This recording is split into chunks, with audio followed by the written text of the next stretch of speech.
When the ISO first decided to put on this panel, it was in the wake of the Wikileaks that came out and really exposed the dirty dealings of the United States around the world in a very profound way. And I think for millions of people showed that the way the United States does business is to make deals with dictators, a shadowy world of diplomacy that's all about protecting U.S. interests abroad. And we thought it'd be really important to have kind of a teach-in to go through the aspects of what it was the Wikileaks revealed, what it was the U.S. was trying to do, and exactly what this opened up. But we had no idea that in the 6 weeks intervening between the time we planned this panel and the time it took place, that literally we would see a wave of revolt sweep across the Arab world. Really,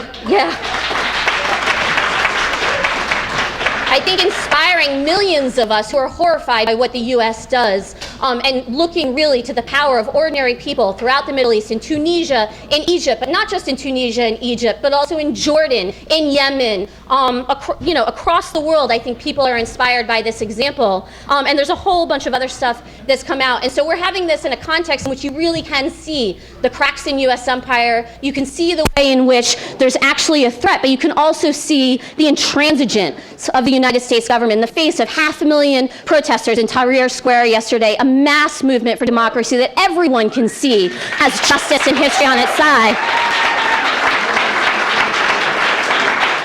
The United States envoy to Egypt today said that Mubarak must stay for now because he's critical to the transition. So we can also see that they're willing to dig in their heels and fight for stability on their terms, which actually means the continued oppression and dispossession of people in the Middle East and around the world. And so we wanted this meeting tonight really to be an opportunity to look at what the U.S. does abroad, how that's creating contradictions, how we see the hope for democracy actually coming from the struggles of ordinary people, and what it is that we in this country, in the heart of world imperialism, in the belly of the beast, can actually do to put pressure on our own government to lift the boot off the people of the world and actually build a movement that hopefully can inspire people in this country as well to fight back against injustice. So our first speaker tonight is going to be Michael Schwartz. He's going to be speaking about the context of U.S. imperialism in the Middle East as a whole and their attempt to create a new colonial project. He's the author of an excellent book called War Without End, The Iraq War in Context, which I think is worth going back to because the Iraq War, I think in many ways, has set the stage for what we've seen recently and is really at the heart. It was the beginning of what the U.S. is trying to do in the Middle East. So without further ado, Michael.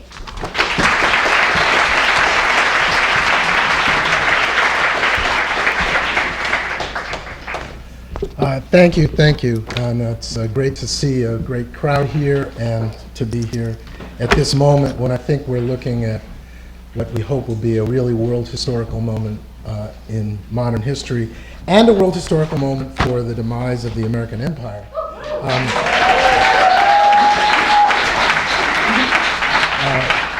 Perhaps only the beginning, but maybe a really fine beginning. I want to say, I had originally planned to talk a little bit about WikiLeaks on its own, then something more general about U.S. policy in the Middle East and more globally, and then to give a very brief kind of account of one incident in Afghanistan that I think is illustrative of the American policy. But given what's happened in the last 6 weeks, it seems like I should probably spend time at least trying to contextualize Egypt, the events in Egypt in terms of American policy. And so instead of talking about Afghanistan, I'm going to talk about Egypt in just a little bit. I mean, all of us want to think and talk about it. And as a matter of fact, just before I got up here, I was trying to get the last word on it. I mean, you know, I started preparing this talk and I stopped really watching Al Jazeera at about 3 o'clock. So I don't know, has something really big happened? Can somebody tell me, really? You know, it's like one of the things to ask was the military really going to try to clear the square tonight? They've tried it? Have they? They couldn't. They couldn't? Great, okay. So the news is they tried and they failed to clear the square tonight, and that's a really important moment. I'm going to return to that in a second. I want to say just a couple of things about WikiLeaks because there's so much to talk about. And I think that for this crowd, I think you're aware that we're not finding out that much from WikiLeaks. We kind of knew, you know, the people who have been following this stuff and researching it and trying to stop it kind of knew this stuff all along, right? The real value of WikiLeaks is it's kind of an organizing tool, because there's a lot of people out there who aren't going to take our word for this stuff. And then here comes WikiLeaks, and you can sort of document all the stuff that we knew was going on because we could see the shape of it in the public documents. And I think we're still in that very situation, and we haven't really fully exploited WikiLeaks. There's been some really notable things, WikiLeaks revelations about certain things that have really kind of caused a stir in the world. But the place where it's really going to have the impact is over the long run, as ordinary people become more and more convinced that what they have to do is really think very carefully about how to stop US policy in the Middle East and elsewhere. But, you know, for me, and I think right now, all of us are looking at the Middle East, right? So, having said that, I want to start by reading some passages that may seem to be quite boring from a speech that General David Petraeus gave as his kind of inaugural speech as the head of CENTCOM for the Obama administration, right at the start of the Obama administration. And it was before Congress, and it was like another one of those testimonies that, you know, showed up on the front page of the paper and made about a half a minute in the news and then went away because he didn't really say anything that much different from what he'd been saying all along. But I think this is a good example of exactly why we already know what WikiLeaks is in there, is because he said all the terrible things that are true about American foreign policy in the Middle East and elsewhere. And he just sort of said them in a very bland and matter-of-fact way, and nobody kind of noticed. But I want to call them out because I think it's the easiest way to describe what US policy is. So here's the opening paragraph of Petraeus' presentation. He was describing his area of responsibility, called CENTCOM, right, which is short for the United States Central Command. He also uses the jargon phrase AOR, area of responsibility. Here's the beginning of it, and I think it's very, very telling. The lands and waters of the CENTCOM AOR span several critical and distinct regions. Stretching across more than 4.6 million square miles and 20 countries, the AOR contains vital transportation and trade routes, including the Red Sea, the Northern Indian Ocean, and the Arabian Gulf, as well as strategic maritime choke points at the Suez Canal, the Bab al-Mandab, and the Strait of Hormuz. The CENTCOM AOR encompasses the world's most energy-rich region, with Arabian Gulf region and Central Asia together accounting for at least 64% of the world's petroleum reserves, 34% of its crude oil production, and 46% of its natural gas reserves. This is the first paragraph of his commentary before Congress, okay? In case you haven't picked up the significance of this, what might be surprising was that Petraeus did not choose to describe his AOR in terms of the military challenges that it might present. He did not choose to introduce this region as the epicenter of violent conflict for the past 50 years, and for many years called the Arc of Instability by US government and military officials, nor did he choose to introduce it as the focal point of the war on terror initiated in 2001 by George W. Bush, and he did not choose to describe it as the prime source of that great phrase, safe havens, from which Islamic extremists could launch attacks on the US and its allies. Instead, he chose to introduce it in terms of its economic and commercial role in the globalized world. The big emphasis in his characterization was on the region's minimal wealth, the world's most energy-rich region, and its commercial importance, vital transportation and trade routes, strategic maritime choke points. That is, Petraeus' altogether routine presentation treated the marriage of economic concerns and military concerns as altogether routine. And I think if you know any modicum of history, that's been true and fairly routine for the last couple of 100 years, right? But there it is, right? This is what's important about the Middle East, and I don't think we can lose track of that in thinking about US policy, right? Now here's, a little bit later, he's talking about what the real challenges are in the Middle East, and here we see the same thing again. The most serious threats to the United States, its allies, and its interests in CENTCOM AOR lie in the nexus of transnational extremists, hostile states, and weapons of mass destruction, right? So he's finally gotten around to actually talk about the big bugaboos, right? But notice how he characterizes it. Across the AOR, Al-Qaeda and its extremist allies are fueling insurgency to reduce US influence and to destabilize the existing political, social, and economic order, a la Mubarak, right? So here you get a real, you get a blunt statement of what the U.S. is about in the Middle East, right? Two things: U.S. influence, hegemonic U.S. influence in the Middle East, and to maintain the existing political, social, and economic order, right? I mean, how more explicit can you be about that? And look at the order that they're trying to maintain, right? I mean, it's one country after another, just like Egypt, right? And even the U.S. government at this point is kind of admitting that the order is an authoritarian, fascist regimes, right? No talk here, right, about how what's really important for us to do here is to stop these things from being a safe haven and so on and so forth, right?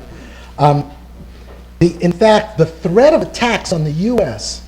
from this region, right, which is the biggest part of the rhetoric all the time, right? I mean, Obama talks about it in Afghanistan. That's his main mantra now, is we've got to stop Afghanistan from being a platform from which al-Qaeda can attack us, right? Never mentioned in the entire 10,000-word presentation. Never mentioned, right? So in the routine, they know this is bullshit, right? Okay, I want to read one more quote from this.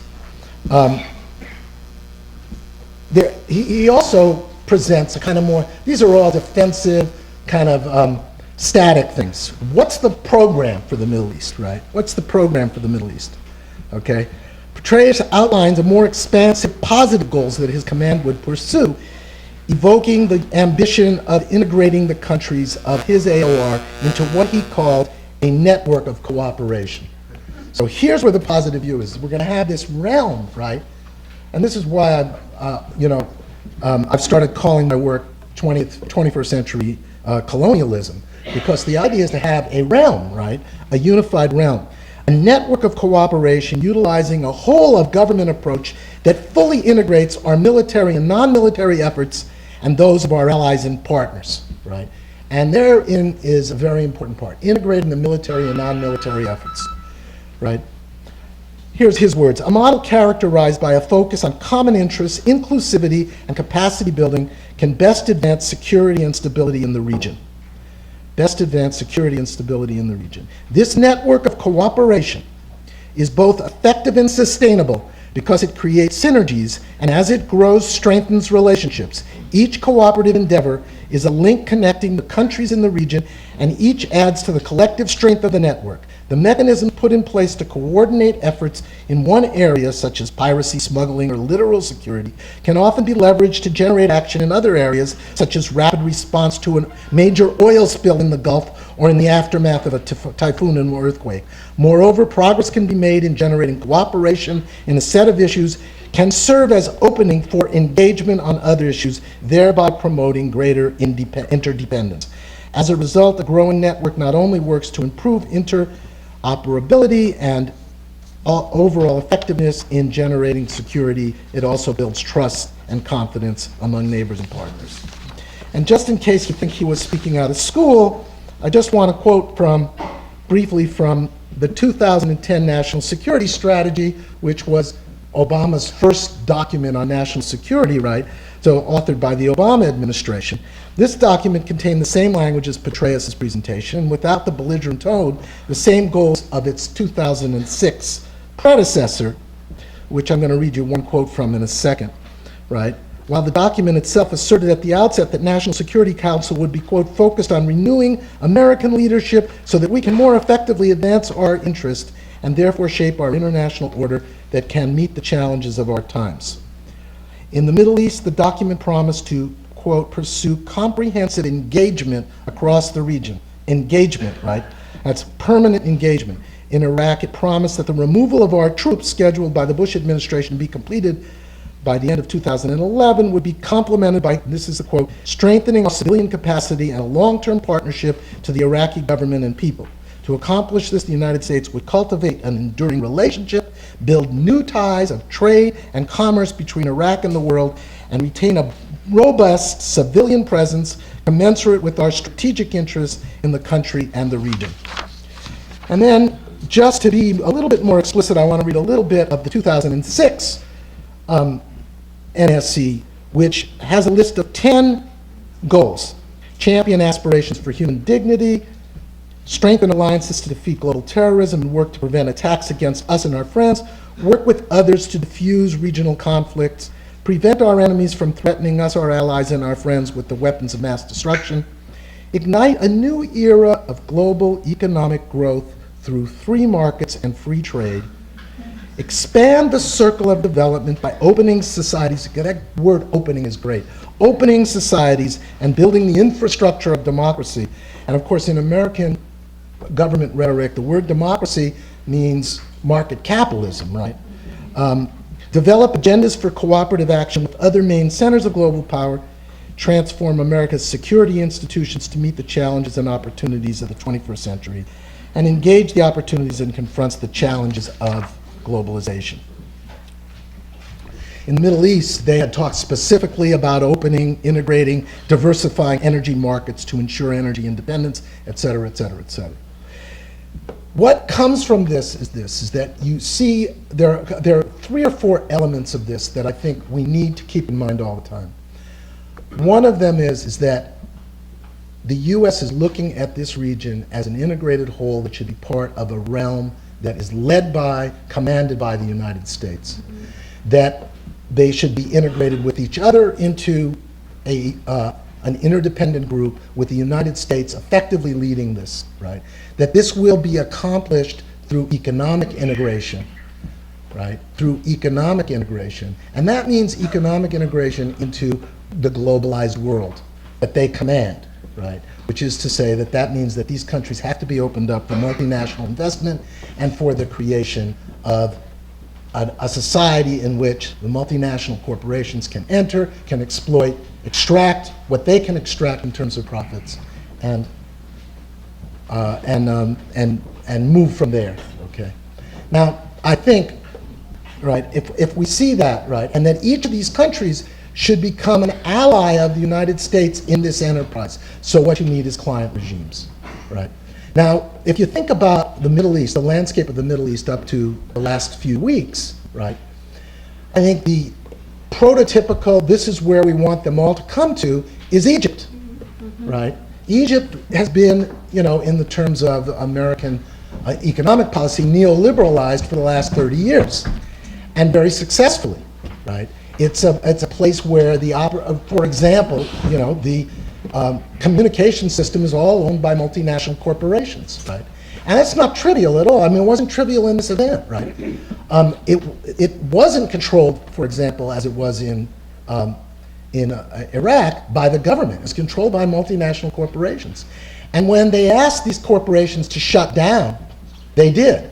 But a week later, these corporations reopened electronic communications. Most of the time, that is expressed as, oh, the government decided to reopen it, but I'm not exactly sure. I haven't seen documentation that the government decided to reopen it. In fact, it was a little mystical the moment when they did reopen it, because it wasn't propitious for the government. It was when the government started to send its thugs to beat people down. I think they reopened it under, let's say, the advice of the US, right? But certainly on their own nickel in that respect. And I think it's very important to understand that, because that's what a neoliberalized country looks like. It's a country in which the locus of economic decision-making is actually located outside the country as a part of the international capitalist class. So that, and that represents a real weapon, by the way, in the hands of US policy in this case. So talking more directly about Egypt, I want to say one dramatic thing that maybe you haven't heard so far, is to ask this question, and it connects to exactly that thing that Vodafone and the other big communications apparatuses are not in the hands of the government there. This is the question: why has this demonstration, this big manifestation, wielded so much power? Right? If you go back 20 years to Tiananmen Square, there was a huge manifestation there, and they just shot them down, right? So it's kind of 2 questions that you can ask here, right? Question number 1 would be, well, okay, it's because the military has decided not to shoot them down, right? But I think that begs the question, because why has the military decided not to shoot them down, right?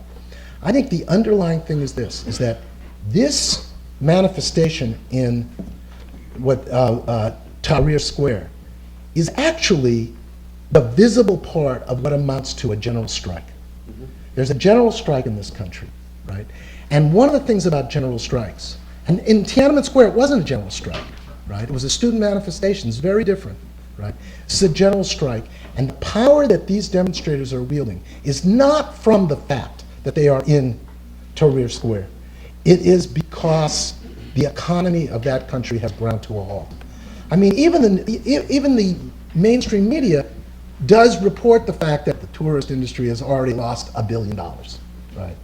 They say that, right? So there's $1 billion of business has gone away, right? But there's something much more important about that. Those big companies, the transcontinental hotels and all of the companies and the Vodafones that are not functioning, right? They're not working, they're working against a time limit. They've got to keep that money coming, otherwise they're going into bankruptcy, they're going into financial crisis. And so the longer these demonstrations last, right, the weaker the government becomes, and the more the big economic interests say, somebody's got to fix this for us. That's why the military, when you see the military, what has been their exhortation? What they want is for the people to go home and go back to work. That's what they really want. And they keep asking for it. And they understand, and they understand something, right? Because this thing has gotten to a point, a moment of critical mass, where if they actually tried to smash this movement, they would at least run a very large risk of having the country go into full paralysis, right? And instead of driving people back to work, they might drive people back into their homes who would then be sitting in their homes, not going to their jobs, not manning it. No tourists are going to show up anyway, right? But you get to the point where you couldn't run the Suez Canal, right? Talk about choke points. The Suez Canal. I mean, it's within the power of these demonstrators. It is within the power of these demonstrators to actually cause a worldwide economic recession just by shutting the Suez Canal. It takes a lot of people to run it, right? But it's the whole economy that's at stake. And the government is getting weaker and weaker each day, right? So I think we have to see that. And I just want to make one more point because I'm already over my time. But I think it's very important to take this back to, so what is the U.S. up to, right? Okay, and here's what the U.S. is up to. If you keep in mind what that image is, right, and they've got this country, right, that works perfectly for the U.S. vision for the Middle East as a model that Iraq is supposed to emulate, right, is that what they want, they don't give a damn about Mubarak, okay? He can go. That's all right. The only reason they were loyal to him is that he was doing all the right things. Now he's a problem, right? He has to go, but what has to take his place is exactly the same structure as before, right? The one that allows the international capitalist class to suck the wealth out of the country, right? And to immiserate the people of the country, right? So they want, and you'll hear this over and over again, we have to have an orderly transition. We can't have chaos. And then they designate certain people as, they can't allow it. Like they can't allow the Muslim Brothers. Why can't they allow the Muslim Brothers? Because this would upset the US policy that's fragile already with the unity between Egypt and Israel, right? And it's not so much that peace treaty, right? It's that Egypt is maintaining Israel's blockade on Gaza that they're really worried about. And that's probably why they're going to nix al-Baradei, because he's made it pretty clear that he doesn't like that, he doesn't like that blockade, right? So even a moderate like al-Baradei is not okay. The US government is trying desperately to use the fact that the military actually belongs to them, right? You might ask, why didn't the military go ahead and fire on everybody? It seems like Mubarak wanted them to, right? And the answer is that they're more loyal to their shall we call them their funders, right? I mean, that entire military is paid by the United States, $1.5 billion a year. And so the military is supposed to orchestrate an orderly transmission that puts in power, hopefully Suleiman, right, who was trained at the School for Assassins in Georgia many years ago, and is very, very close and always has been very close to the CIA. So you'll see the US not necessarily sticking with Mubarak, but certainly trying to maintain the existing structure without interruption, and to prevent any reforms emanating from this movement that would change that fundamental economic, political, military structure that already exists there. Thank you.